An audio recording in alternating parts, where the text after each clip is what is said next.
got to do a show on like the 29th of February, right? There's been no shows for 2 weeks, but now it's leap year. It's leap day. This is one day every 4 years. You got to do a show then. So we're doing it. Episode 219 of Coast to Coast Pinball. Leap year. Now, let's go.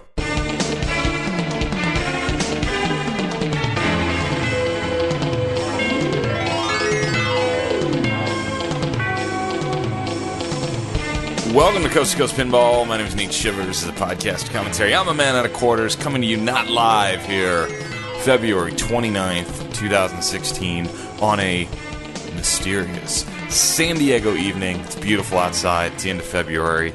We're 2/3 of the way through the first quarter of the year, and here we are. So where have you guys been? Oh, no, it's me. It's not you.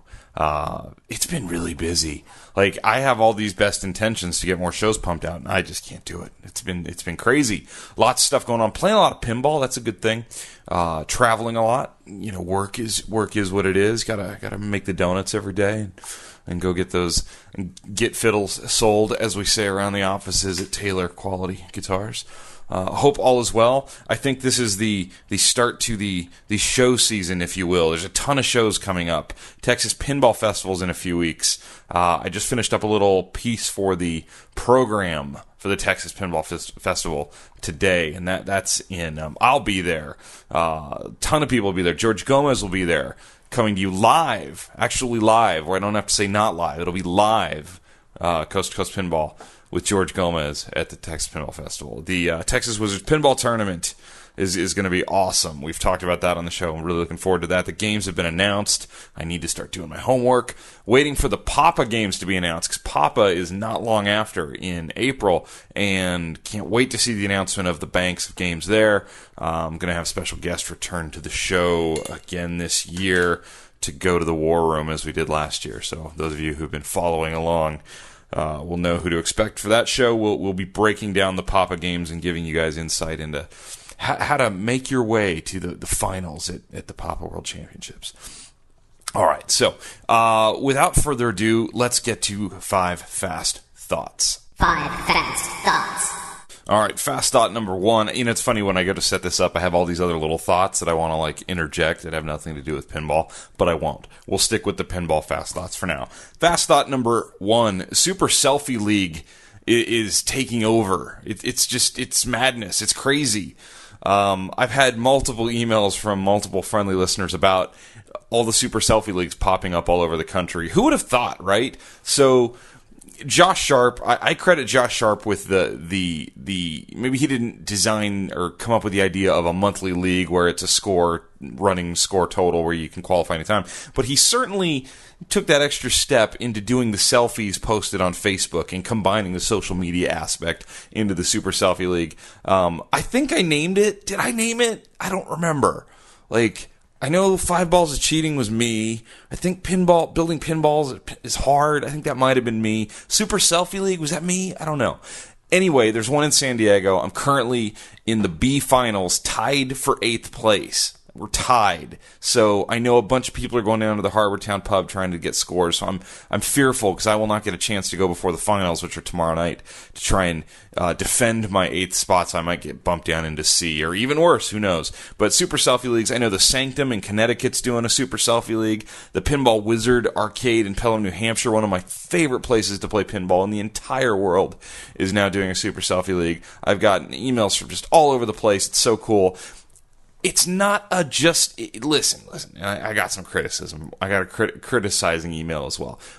This isn't what I would say all leagues should look like. It's an alternative idea for those of us who can't guarantee I will be at a league every Wednesday at 7 or whatever. Right? Didn't I say this last episode? It's an alternate idea. And what's great about it is you still get the camaraderie of getting together once a month, like the big cap off to the month-long league. And you know what? I was down at the Harbortown pub Friday evening when I'd gotten off my airplane from Boston or wherever I flew in from. I drove literally right to the Harbortown pub. I got off my plane after having got up stupid early in the morning to fly across the country to get home, and I went right to the Harbortown pub to put up some better scores, to try and increase my standings, which I did. which I did. I got like 800 and something million on Game of Thrones, finally put up something decent. So it encourages people to go play on location more. It'll actually, I think, increase the intake of the games throughout any location who runs this sort of league. I promise that. I promise that is the outcome you will see. Fast thought number 2. I got a lot of Stern fast thoughts here. It's just the way it is. They're a big company. They have a lot to do with pinball. Stern's 30 years promotion. Have you guys seen this on Facebook? They've been running down the 30 years of pinball. Data East to Sega, Sega to Stern. Stern now is Stern. Well, it's pretty cool on their Facebook page. They're showing all the games that they've made over the years. And today, I'm trying to remember what it is. I believe it is Last Action Hero is the game they're highlighting. So we're to Last Action Hero as they count down all of the games ever built by the company. It's game number 20, and they talk about Arnold Schwarzenegger and his demand for a giant image of his face on the back glass. So I think that's pretty cool. Just a neat little thing to celebrate 30 years in the business of building pinball machines. Also, on the Stern Facebook page, fast thought number 3, they had a really cool sit-down with the King, Steve Ritchie. It was a live Q&A a few days ago on February 25th, where Jody Dankberg, the director of marketing at Stern Pinball, sat down with Steve Ritchie, designer at Stern Pinball, and just talked pinball and took questions from the Facebook community. And it was fun. It was great. You always like to hear Steve. Steve's a tough interview. People always ask, you should have Steve on the show. It's tough to interview Steve. Steve's got a little bit or a lot, maybe, hearing loss. So it makes him a tough interview. So this was a really good way of doing it and kind of getting to hear more from Steve, because people love to hear from Steve Ritchie. Highlight for me was him admitting that he spends at least 30 minutes every day, he said, thinking about or praying to multiple gods of how to come up with anti-gravity in pinball machines. Right? Think about that. Fast thought number 4. This is just one of those like shower thoughts I had today. It's like pinball shower thoughts with Nate Shivers. I was thinking about color changing LEDs and how cool they are, because they're great. And I've been playing a lot of Game of Thrones lately, which I will tell you, I really like that game. I have become sort of obsessed with that game. It's one of those games that makes me want to drive back and go play it more, which makes me want to spend thousands of dollars to own one. But I really like the rules. I really like the progression through the game. I like not being able to finish modes and having to go back in and finish them off. There's just something really satisfying to the rule set in that game, and I think that it's a lot of fun. But, it has that, a lot of the mode starts and the main shots have color-changing LEDs, and so depending on what you need to shoot, that LED will change to a certain color, yada, you get what I'm saying. And then I was looking at America's Most Haunted when I came home, and it has the row of inserts with LEDs under it. So, like to start, say, Dr. Ghost, which is your shot up where the door opens, the door that's on the opening servo, there's a 1, 2, 3, and then Dr. Ghost insert. And it's a different way of sort of highlighting shots need to be made for modes or different things. And it's interesting because I would hate to see all games, made by Stern or other companies maybe, sort of end up in that big color changing insert look, where that's how all the signifying was done for what shots need to be. I still do. There's part of me that really likes all the inserts on a game where trying to like light inserts to build up and stuff like that. And I don't think they will abandon that approach. But I do like both. I think that it's just something I was thinking about today. So fast thought number 5, back to Stern. They put up, speaking of Game of Thrones, they put up a mini documentary on the making of Game of Thrones up on the internet last week, and it's really, really good. It's like 11 minutes long. It stars Steve Ritchie. It stars Dwight Sullivan. It stars the rest of the team. And guys you probably don't know, and you get this really great look inside at the way these pinball machines are put together and built. You see all the CAD programs, you see the artwork, you see the mechanicals being worked on. Really, really interesting. I don't know who did this exactly. I don't know if they did it internally, but boy, if they had the ability to do this sort of thing for every game, to document that, that journey that these games take. And let me tell you, it could totally be a sales and marketing tool for a lot of these games. When you see kind of depth and the thought process. They explain a lot of the rules. Like, I wasn't fully clear on how the pop bumper awards worked in that game. I know that it's a very different way of scoring pop bumper hits, and basically they explain it to you that it's like a slot machine, and every time you hit a pop bumper, a different award comes up on the thing. So if two of them match, they lock in, and then that third one, once that third one locks into the other two, then you win that award. It's really cool. It's interesting, and I really enjoyed watching this. It was from February 19th on the Stern Pinball Facebook page. There's also a link to it on YouTube you can find. So I would encourage you, if you're listening to this, and it already has like 16,000 views, which is a lot for anything pinball related, to go hunt that down because it's very cool. So there's my 5 fast thoughts for episode 219 of Coast to Coast Pinball. Forum static. All right, diving into the internet, the interwebs, if you will, the information superhighway, where things are moving really, really fast all around the world, right? So let's talk about a couple things going on right now with some independent companies or boutique companies or whatever you want to call them, companies that aren't Stern Pinball, right? So after my last episode a couple weeks ago, and sorry there's a delay. You know, what can I do? It is what it is. I'm trying. I'd like to do a show every day, but I make negative dollars on this show. So, all right. So let's play Inside Baseball right now. I totally just had to go Google and like read a bunch of articles about the difference between Holland and the Netherlands because I get it confused. I don't totally understand. I'm a dumb American. Okay, I'm sorry. I'm sorry, Ed Robertson, that I forgot to mention some territories or something way up north in the icy tundra one time about Canada. I'm sorry. I had to go read about the Netherlands and Holland because I started to say that the Dutch Pinball Tour that I want to talk about right now of their manufacturing facilities was in Holland, but I didn't feel like that was right because it's not right. It's in the Netherlands. Holland is part of the coastal region of the Netherlands. The Netherlands is the main name of the country. I think I have it figured out. Back to the show. All right, so I didn't talk about the Dutch Pinball Factory Tour on the last episode. Total oversight. I actually had it written down in my notebook. I can't read my own handwriting. That sometimes is a problem, and I miss topics for the show. It's happened many times, and you've not usually noticed. You noticed on this one, because it's a big story. It's a big story for a game that we've been waiting for a long time.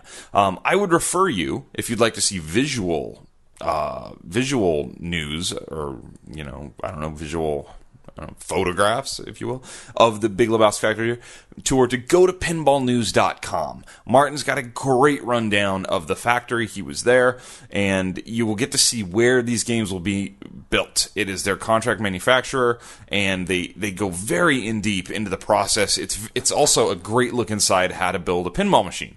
You get to see the metal pieces before they're bent into shape. After they're bent into shape, you get to see sheet metal, the machineries, the laser cutters, some pretty high-tech stuff building pinball machines. You get to see a box of rugs. The rugs that really tie the factory together, if you will. You see cabinets, you see speaker assemblies, you see the bowling alley assemblies. There's just a lot going on here. These games are almost real. That's where we're at. My takeaway from this article is two things. We're finally there, or almost there, which is fantastic. The build quality looks excellent. This is a game that has large, board sets underneath the game with lots of stuff mounted to big boards. It's kind of the new way you're seeing certain games being built, like Medieval Madness Remake. You're getting to see all the parts that they're bringing in.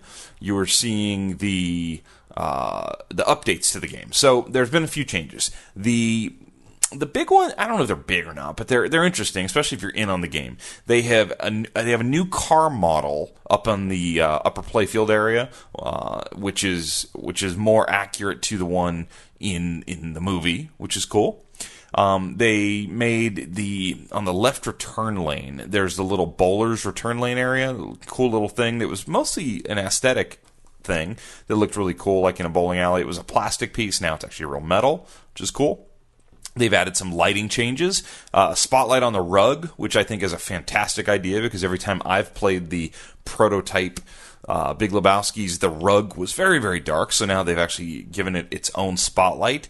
And they've also changed the GI lighting. They were using surface mount LEDs for general illumination which were not effective, as they say, were bright, but weren't so effective at dispersing light in all directions. So now there's white LEDs on the large circuit board below the playfield. And a new style of light pipe, which sits on top of the LED and transmits the light through the playfield and radiates it evenly. That's interesting. The top of the light pipe is frosted and domed with the slight flange to hold it in its playfield hole, making it the same shape as a traditional LED. So it's a different way of doing sort of the LED through the playfield idea. These light pipes. I'll have to look more into that. That's interesting stuff. At the bottom of this great report on Pinball News, you will see a 5-minute video or so on gameplay and display show is the main thing there, and you get to see the movie clips with a lot of the different modes brought up. Looks fantastic. I think that's going to be one of the big selling points of the game. If somebody's not so much into Big Lebowski or not so much just into a new game, I think getting this game with a really modern, different display tied in with all the different mechanical things they got going on will sell games for them. Certainly, it's interesting. It's not The Hobbit. It's not a full giant display with HD movie clips, but it's certainly a step ahead in technological advance from a dot matrix display. So, really cool to see that. Looking forward to the Texas Pinball Festival and seeing, I don't know who's coming from Dutch. I don't know if Jaap and Barry are both coming, but I look forward to that. Can't wait, and looking forward to play production games of the Big Lebowski. All right, more forum static.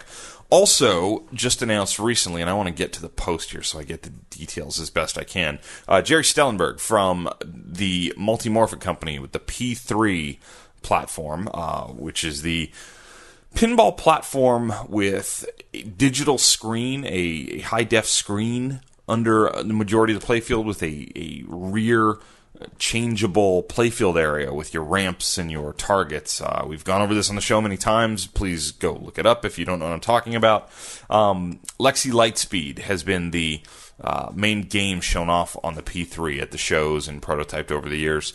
And Jerry dropped, I would say, a bit of a surprise to everybody when he got on a Pinside and in the Multimorphic sub-forum actually announced Multimorphic unveiling 4 new games at the Texas Pinball Festival.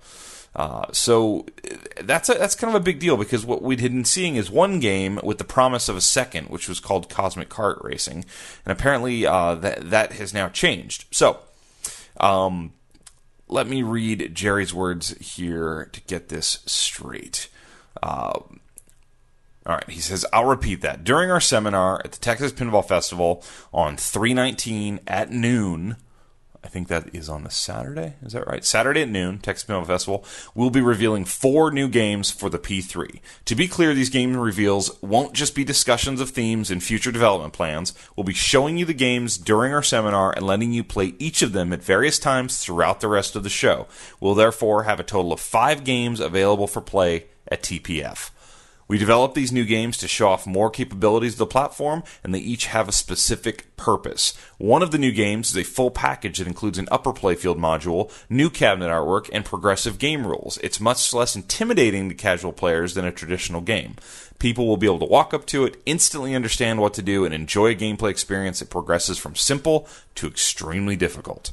The other 3 games are what we call mini-games that will work with one or more existing upper playfield modules. One game is built for the Lexi Lightspeed codebase, works only with Lexi Lightspeed playfield module, and delivers a short, fun game that integrates with the most interesting mechanisms on the playfield. Another game is a children's game that works with and utilizes any upper playfield module. The last game is one that works specifically with the dynamic and interactive lower playfield and wall scoop assembly, regardless of which upper playfield module is installed. So, what does all this mean? All right, so the first takeaway here is there's a new game that will have new artwork, that will have a new back third area of the game. That's a pretty big deal because that's one of the promises of the P3 is that you invest into this platform once and you get this this modular system where when a new game is announced, at most you're buying a new target assembly, ramp assembly, rear third assembly. At least maybe it's just programming and it's using a previously, designed assembly, because that's certainly possible. So this second game that we don't know much about yet, other than it will be less intimidating to a casual player, but will, progress from simple to extremely difficult, but it will have its own specific ramp and target package in the background. I think that's really exciting. The other three games, and this is smart to do, they're aiming something at children. I think that's a good idea. They're doing something that's they're calling it a short fun game that integrates with the most interesting mechanisms on the Lexi Lightspeed playfield. So just a separate small game based off the Lexi Lightspeed layout. And then the last game, it will not matter which module you use, because it'll be using the lower playfield, the screen, the dynamic screen that senses where the ball is. And the wall scoop assembly. And if you're not familiar with P3 and haven't played it, between the display and the modular ramps and targets in the back, there is a set of pop-up, I don't know, are they clear? I hate to use the word clear because I'm not totally clear, but they're pop-up wall scoops that have a bunch of different targets that can be lit from underneath, and this game will apparently use those. This is smart because when you're trying to get this company off the ground, you're looking to make sales. And one thing that they are promoting at Multimorphic right now is they want to lock people in. They want to get people to say, I'm on the pre-order list. Now, this is not a binding contract. This is I'm interested in buying the game list. One of the ways you're going to get people to commit, because these games are not cheap, one of the ways you're going to commit here is by adding value. And I think Jerry's making a good move here by saying, you're not getting one game.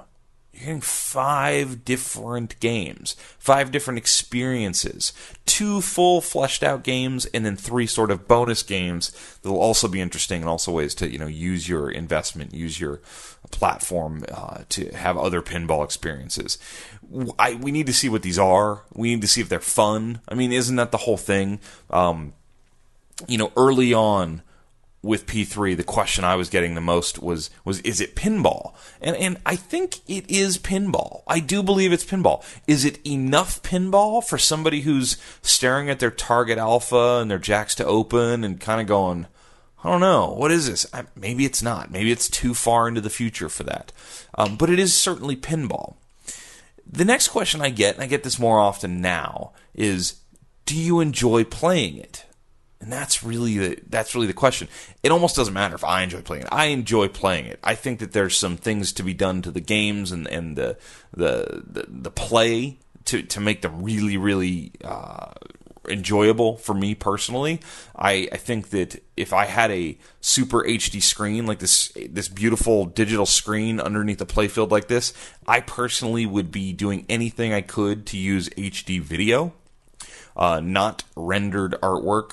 Like Lexi Lightspeed had. Lexi Lightspeed has great objectives. It has rules. It progresses. I like what they do with it. I like the zooming in and zooming out. That game's come a long way.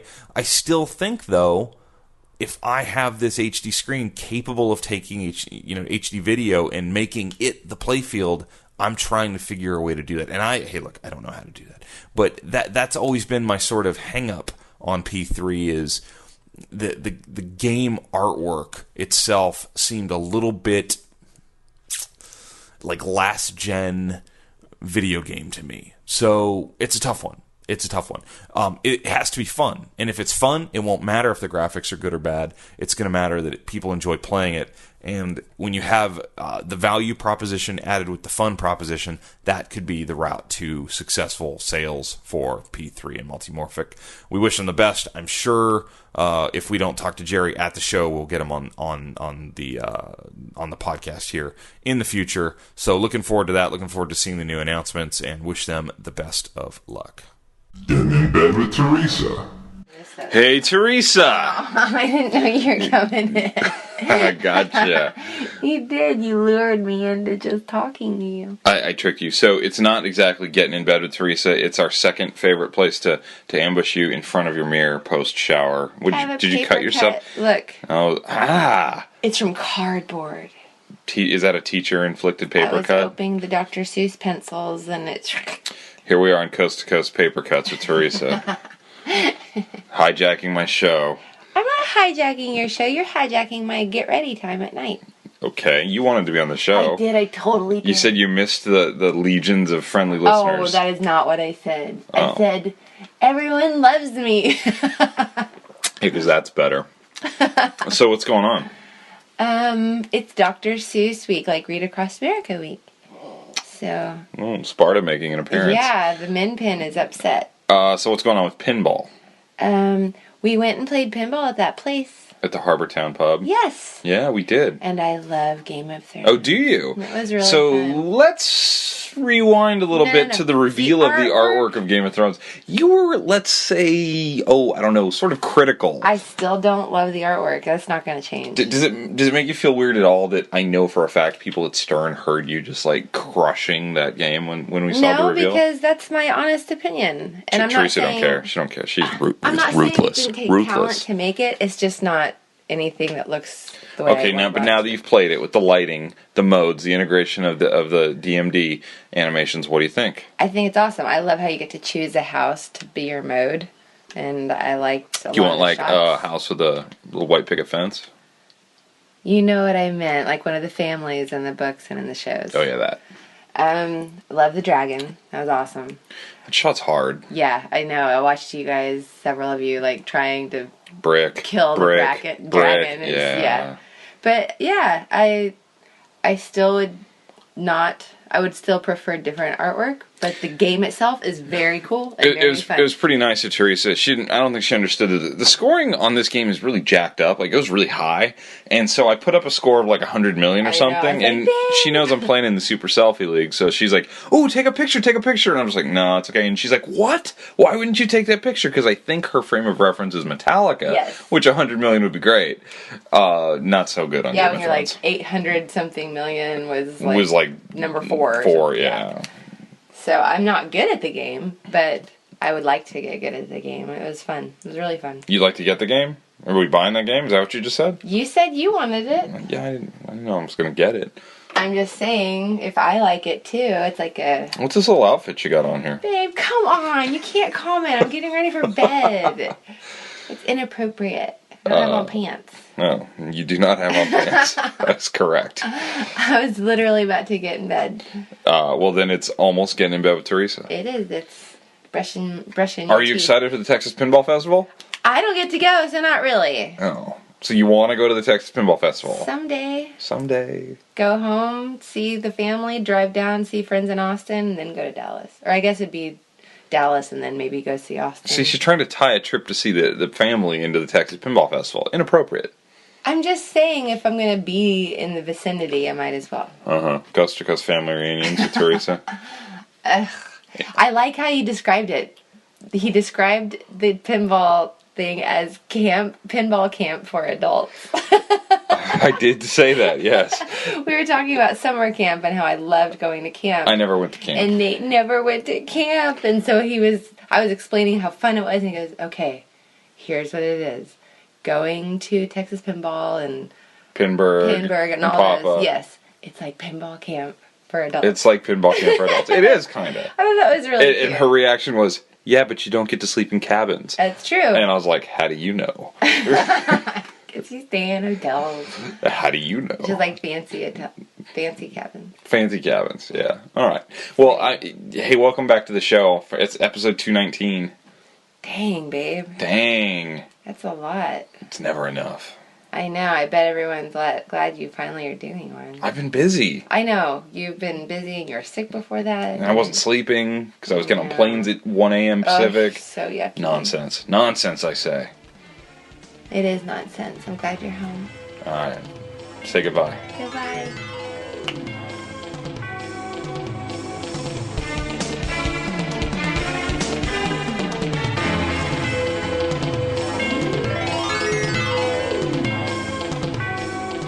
Very good to have her back on the show. I gotta tell you, I didn't tell the story. This should have been one of my fast thoughts, but I'll tell you now. I got the best Valentine's Day present ever from Teresa. She got me the laserific America's Most Haunted topper. How freaking cool is that? I had tried to order it months and months and months ago, and it was sold out, and I didn't get it, and she knew that. And that's what she got me. Totally surprised me, took me by surprise. If that's not love, I don't know what love is. Let's hear from Bo and Karen's. Bowen's cheat sheet. All right, tonight, Bowen is, we're sort of doing the part 2 from the last episode. Tonight we're going to talk about Jackbot. We've done Pinbot. I think that game's fairly straight ahead, fairly simple.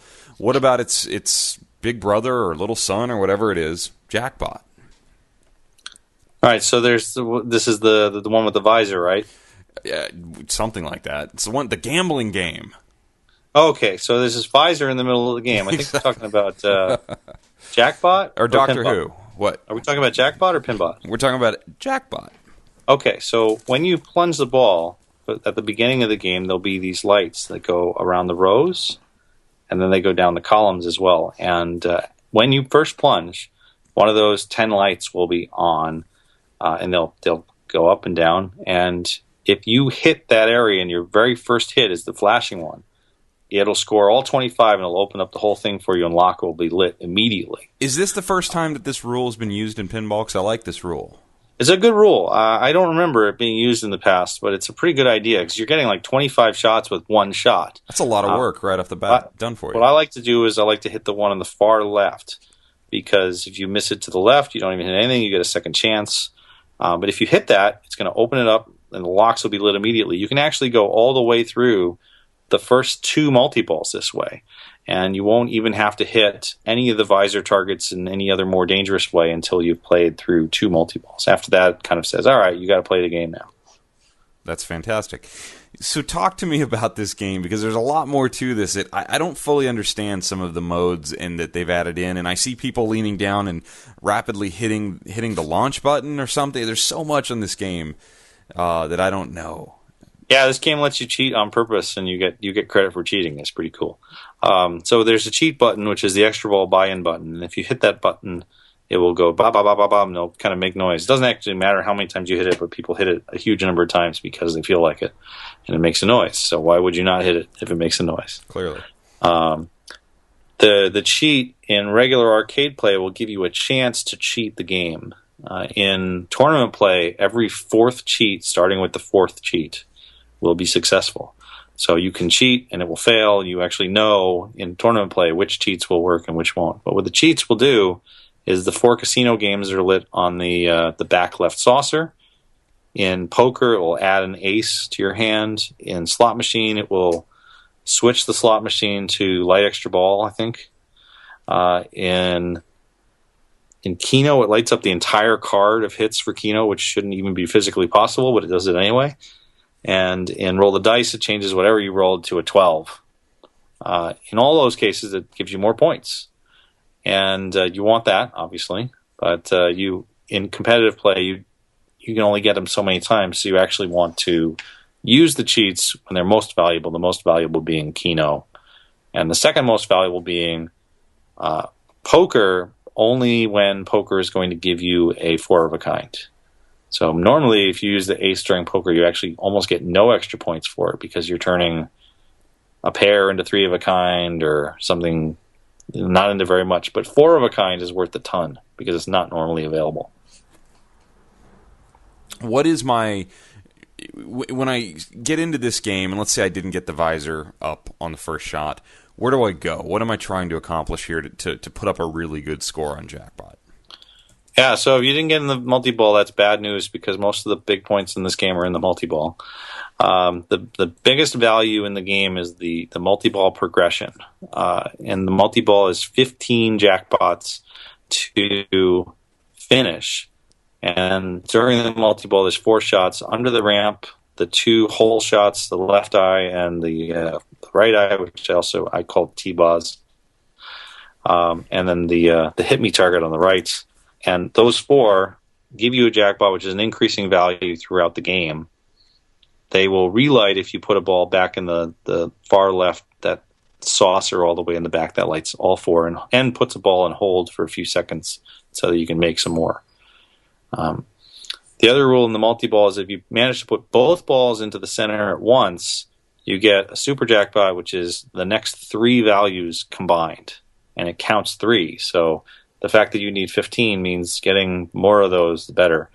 We recently built a tutorial video on this, and it'll be out within about a month from now. So it'll probably be out by the time we air this. Sometime in November or December it should be up. Yeah. And getting those super jackpots is critical because it lets you get that much closer to the 15 right away. After the 15, which is enough points right there, that's like 3 billion points to get the 15. After that, the visor closes, and you have to hit it 25 times. Each of those hits is like 50 million a target, and then you get another billion or so for completing that. So it's a monstrous number of points are in that multi-ball compared to everything else, and that's where the biggest scores are in competitive play. Tell me about Casino Run. I always hear people talking about going to Casino Run on this game. Yeah, so Casino Run is the other major strategy, and you get Casino Run by playing all of the casino games. It's like the 5th casino game is Casino Run. And Casino Run is a little bit Pressure Luck and a little bit Joker's Wild from the old game shows. It'll spin reels, and it'll give you 3 options, and you just are instantly awarded anything that's there into your bank. It'll then ask you if you want to cash out your bank or keep going for more. And you have a 45-second countdown to make shots. You have the whole shots or the back saucer. Any of those 3 shots will spin the reels, and you want to avoid bombs. In this case, the cheat will always work. The first bomb, if a bomb comes, you can bomb it out and have it switch to something else. Ideally, what you want to do is pick up a no bomb, which then will flush out a bomb, so you can actually survive 2 bombs that way. Use your no bomb on the first one, and use your punch out on the second one. And you just press as best you can. One thing to note is that in competitive play, specials and extra balls are worth big points, 200 million and 500 million. So if it tells you have 500 million and a special, you're actually sitting on $1 billion right there. And some players will press their luck hard when they have a lot in their bank that is not as visible as it might otherwise be. And you just try to know what you need. If you're playing somebody and their score is already locked in, you know exactly what you need to get to in Casino Run, and you can play aggressively or conservatively as such. It's really fun. It's one of the best single ball modes in all of pinball. Just that 45 seconds is like a crazy frenzy. You can even lose the ball and you don't die, you just lose time. So running out of time only means that you lose your bank. It's okay, but it sucks to run out of time during Casino Run. I've been there. It hurts. Yeah. It just kind of goes, oh no. What did you do?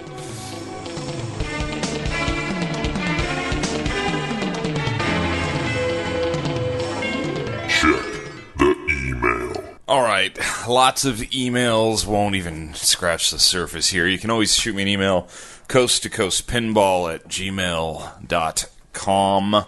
That is the email address. I will read them all, respond to some, and read a few here on the show. Thank you guys and gals and listeners for all the emails about my cat. At the last episode, my cat had just passed away. I know it seems... To some, it may not seem like a huge deal because it's your cat, they're pets, they get old, they die. A lot of people really do understand that wrote me how much a part of the family a cat who's 21 years old can be. It was really, really sucked. So that's just all there was to it. But it was pretty nice of all the emails I got about my cat passing away. Thank you very much. Thank you to all you guys. All right, let's get into the email, which I had open and then closed like a moron. Hold on. All right, here we go. This is about 3 times over from 3 different people, so I highlighted one. When do you think Ghostbusters will be announced by Stern? Really want a Game of Thrones, but I need to see if Ghostbusters is the better choice. Thanks, Adam. Well, Adam, I don't know. I do know that when we've seen as much leaked stuff as we have on Ghostbusters, and the rumor mill is in full effect like it is, that the best way to have Ghostbusters be announced is to do a podcast, and that will make Ghostbusters be announced. So I am forcing Stern's hand tonight by recording a podcast so that tomorrow morning when my podcast has been live on the interwebs, not live on the interwebs for about 12 hours, they will then announce Ghostbusters Pinball, because it's coming. We all know it's coming. It has been rumored to be this month, but they've had seemingly some delays and some stuff going on at the factory from what I read and hear. So I don't know. I don't know. What I would say though, if those are the two games you're thinking about, Game of Thrones and Ghostbusters, you're in good luck because they're going to be building both those games for quite a while, I'm guessing. So I think you'll be able to buy one and then buy the other in a time frame that maybe if you can, maybe you only have space for one. That might be the issue. See, that's my problem is I want another game. I don't have anywhere to put it.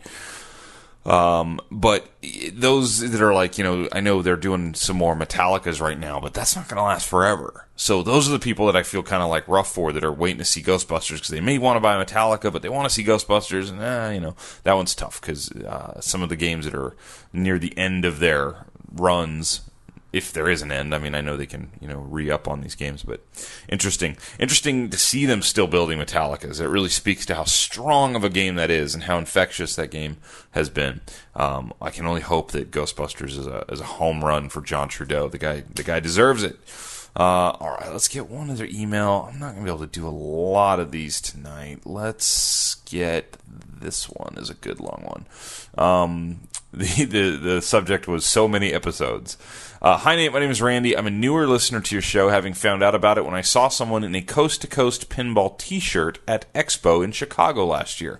I was there with a friend and asked him if Coast2Coast Pinball was a company or a store that sold pinball machines. He said neither. It was a dude with like 150 podcasts. I think I had more than 150 podcasts by Expo last year. He continues, my mind was blown as I'm fairly new to the pinball hobby, so I Googled you and found the show. I started at episode 100 and have now listened to all the way through 218. Since you haven't had a new show in a few weeks, I'm starting back on episode 1 to complete the whole playlist. Oh my god, that makes me feel uncomfortable inside to see him type that. Those early episodes, yikes. My email today is just to say thanks and ask you what you think of the pinball community and hobby after doing all these podcasts, seeing all these shows, and playing all these games. Hopefully I can meet you in person at Expo this year. Just bought my first game, a gently used Star Trek Pro, and now I have the pinball bug in full force. All the best, Randy. Thank you. I've gotten a lot of these emails over the years, and I remember real specifically around episode 50 when people would find the show and say, I listened to all 50 episodes, and that blew my mind because it seems like so many. And then to hear 218, it's like, wow, that's a lot of listening to me talk. So fantastic. I appreciate it. You're a better man than I. I don't think I could go through that. It's funny. This little piece that I referenced earlier in the show that I was writing for the TPF program, I texted Josh again, Josh Sharp, just to see what his numbers were on IFPA membership and competitive pinball numbers, and it's pretty cool to see 2015 over 2014 had really great growth in the hobby. Somebody emailed me, and I don't have it highlighted, but asked me about another podcast that's popped up with a pinsider named Canada, a guy named Chris, who I've interacted with Chris a bunch on a personal level, not on Pinside. Just asked me if I'd listen to a show, and I've only listened to little bits and pieces of it. But it speaks to, I guess here's my long answer to Randy's question of what I think of everything. There's so much going on. I used to be so starved for content about pinball. I remember listening through all the Spooky Pinball podcast episodes, through all the Don and Jeff Pinball podcast episodes, through all the Game Room Junkies, going back listening to all the Clay Harrell Topcasts, listening to all of those and just feeling like, oh, there's nothing else. And then I would go watch Todd Tuckey TNT amusement videos on YouTube, and I'd go watch just random YouTube videos, just trying to soak up more because I really love pinball. And it's so much fun, and so just it's good. Someone accused me in a thread I read somewhere the other day on Pinside of a wholesome family voice or something, or I don't even know what it was, something like that.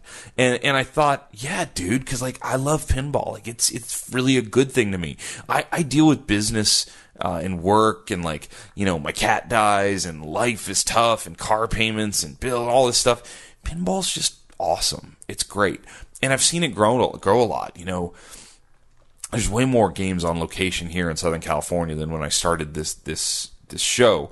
I have a whole new set of like friends and acquaintances that I would have never had before. I can't keep up with all the pinball podcasts and the Twitch streams and the videos. There's so much more content because it has reached a whole other group of people. Like I love, some of the Twitch streams. I love Bro Do Even Pinball, the Buffalo guys. I love Dead Flip. I don't get to watch much of that at all. I love Papa TV Live. I'm not caught up there. It's great. It almost bums me out that I can't actually see or listen to it all. Like I have podcasts stacked up in my podcast player that I just haven't gotten to, and I think that's great because everyone won't listen to my show. Some people won't like it, don't like me, don't like my opinions, don't like my voice, don't like my vocal fry, whatever. And that's great because there's other options now, and that's really fantastic. Just like there's so many games coming out, you don't only have to buy Transformers. Transformers is not the only thing you have to spend your money on. There's options, and that will make everything, I think, better in the long run. That there's growth and options and quote competition. I don't know if there's truly a lot of competition right now, necessarily when it comes to games, or certainly not podcasts or videos or any of that. It's more just there's options, and there wasn't a lot of options in this hobby for a long time, and people just took what they can get. So I think that there's options now is fantastic. That people have different opinions. Are there some bad seeds? Yeah, there's some bad seeds, but there's bad seeds in life, I can think of somebody in my office who's a bad seed who I'd just rather not interact with. So there's always going to be those bad seeds. You just do your best to avoid them. But there's so much good in pinball. There's so many shows. I can't go to all the shows I want to go to. I have a pretty liberal ability to schedule where I go and what I do. And I'm just looking at my schedule. I can't get to all the things I want to do this year. So I pick and choose the one that fit the best with my travel life. But yeah, I got Pinball with the Pros going on. I've been working so hard trying to get episode 3 out. I had to sort of change course in which game was going to be episode 3, and it caused me a little bit of a delay. So, spoiler alert, it's not the double episode I promised. It's a different episode, but I got that going on, and that's a lot of fun. It's fulfilling to see those go out and to see those things get a few thousand views. People appreciate those. It's been a lot of fun. And going to the competitions, playing in the small tournaments, playing in the big tournaments, it's a lot of fun. So the changes, is that the question? It was, what do I think of the pinball community and hobby? I love it more than ever. It's a bigger part of me than ever, and this show did that. So that's what I got. Thank you for the email, Randy. You're a trooper listening to 218 of these episodes. You're probably finishing off 219 if you're hearing this. So that is episode 219 of Coast to Coast Pinball. I appreciate you guys listening. We have a few things lined up in the not-too-distant future. I hope to see you again soon. Hope to see a lot of you out at the Texas Pinball Festival. Until we meet again, be nice to one another, take care of yourselves, and play more pinball.